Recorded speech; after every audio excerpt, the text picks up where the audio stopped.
Every city has a beginning. Before the monuments, before the streets, before the stories that would carry its name around the world. There is a landscape, a place where human life first finds a reason to gather. For Paris, that beginning is a river.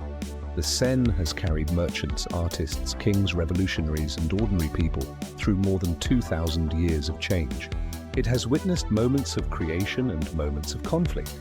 It has watched a small settlement become one of the world's great cultural centers. But the story of Paris is not only written in its buildings, it is written in the relationship between a city and the river that gave it life. Long before Paris became a symbol of art and imagination, it was a place defined by geography. An island in the middle of the Seine offered protection, resources, and connection. Here, early communities found an advantage that would shape the future of the city. Rivers create possibilities. They provide routes for movement. They connect distant communities. They allow ideas, goods, and cultures to travel. The Seine was not simply flowing through Paris. It was creating Paris.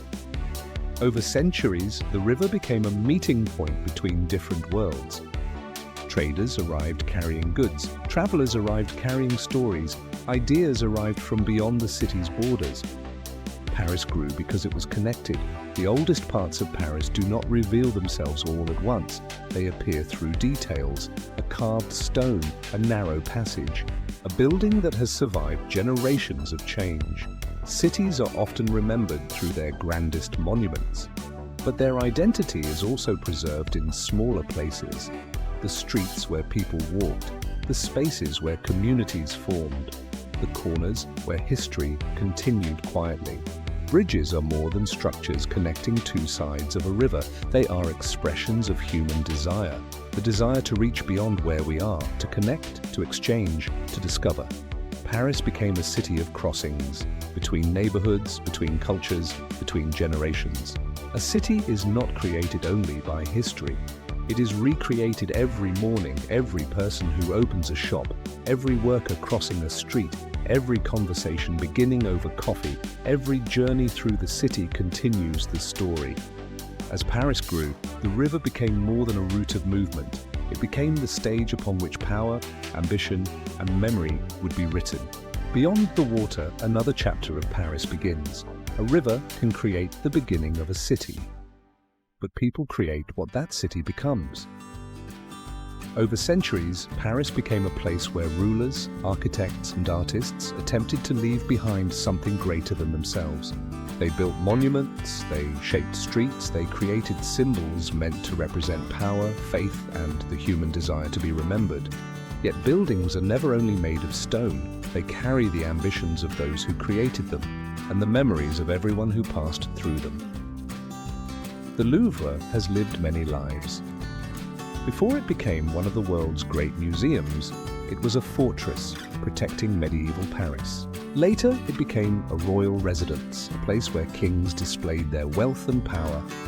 But history rarely remains unchanged. The same walls that once represented authority eventually became a place where knowledge and art were shared. The transformation of the Louvre reflects a larger story of Paris itself. A city can change the meaning of its own creations. What begins as a symbol of power can become a symbol of culture. What belongs to one generation can become a gift to many. Across the river stands another expression of Parisian memory. Notre-Dame was built not only as a place of worship, it was a statement of human possibility. For generations of craftsmen, creating such a structure required patience measured in lifetimes. Every carved detail represents a conversation between human hands and natural materials. The builders who began the cathedral would never see its completion, yet they created something designed to outlast them. This is one of humanity's oldest ambitions, to create something that continues after we are gone.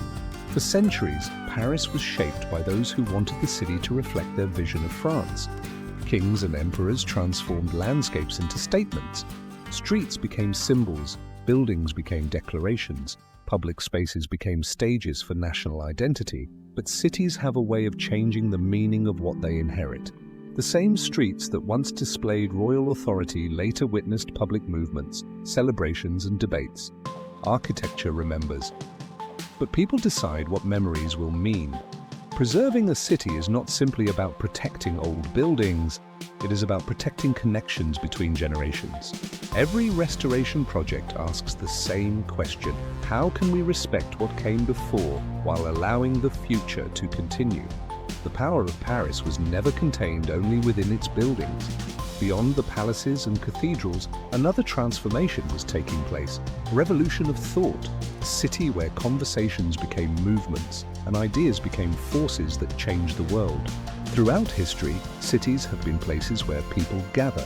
They gather to trade, to build, to worship. But sometimes they gather to question. Paris became one of those rare places where ideas were not simply created, they were challenged, discussed, expanded, and sometimes transformed into movements. The true power of Paris was never only found in its architecture, it was found in the conversations happening inside its streets. For centuries, the Latin Quarter has been associated with learning and debate.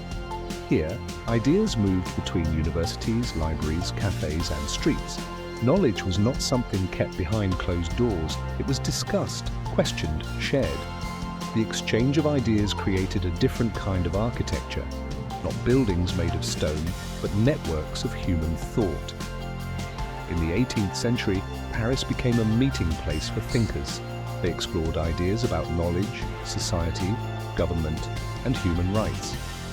Their debates traveled beyond the city, influencing generations searching for new ways to understand. Ideas have a unique quality. They cannot be contained by walls. Once released, they travel. In Paris, ideas did not remain only in books. They moved into the streets. The French Revolution became one of the defining moments in modern history. It transformed political systems. Revolutions are moments when societies ask difficult questions. Who has power? Who has a voice? What kind of future should be created?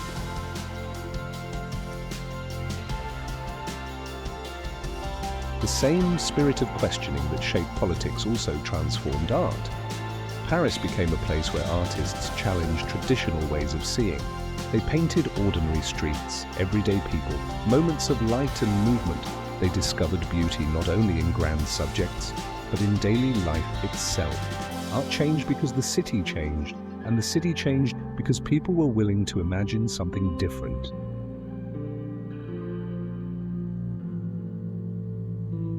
Every morning before the streets become filled with visitors, Paris belongs to the people who live here. The city awakens through ordinary rituals. A baker preparing bread. A market opening its doors. A conversation beginning over coffee. These moments are what give a city its character. In Paris, tradition often survives through repetition. Small actions performed with care every day. A recipe passed from one generation to another. Craftsmanship is a conversation between the past and the present. The hands may belong to a new generation, but the knowledge carries the memory. Markets reveal the rhythm of a city. They are places where people meet because they belong. Here, food becomes a connection between communities. Ingredients arrive from farms and regions beyond. But within these markets, they become part of a shared urban story. A Parisian café is more than a place to drink coffee. It is a place to pause, to observe, to exchange ideas. For generations, cafés have provided spaces where conversations became friendships and sometimes where ideas became movements. The real Paris exists at street level, in neighborhoods where people know the rhythm, where shop owners recognize familiar faces. A city is rebuilt every day by millions of small actions. Every person who cares for a place becomes part of its story. Every generation must decide what it will protect and what it will create. A new chapter of Paris is already being written.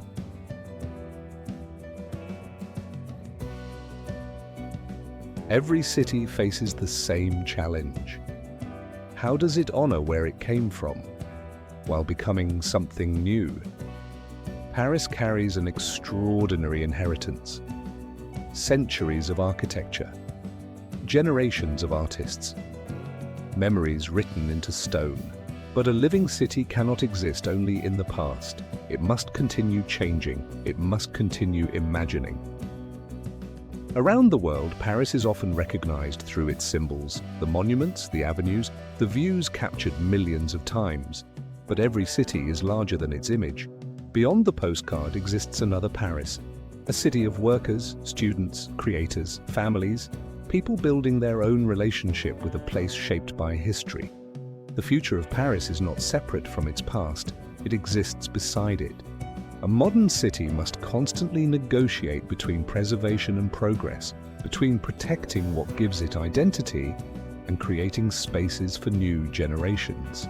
Every generation inherits a city they did not create, and every generation leaves behind a city others will inherit. The future of a city is rarely decided only by governments or architects. It is shaped by individuals, by the people who choose to stay, by those who arrive, by those who see possibility in the streets around them. Paris has always attracted people searching for inspiration. The question is not whether the city will change. It will. The question is what kind of story the next generation will write. The light of Paris has often been described through its streets and monuments, but the deeper light of the city comes from somewhere else. It comes from curiosity, from creativity, from the courage to question and imagine. Paris became extraordinary not because it remained unchanged, it became extraordinary because it continued transforming. The greatest cities of the world are not museums, they are living stories. They carry memories from those who came before, while creating possibilities for those who come next. Paris is not only a city of light because it shines, it is a city of light because it has spent centuries illuminating ideas, dreams, and human imagination. And as the river continues flowing through the heart of the city, Paris continues writing its story.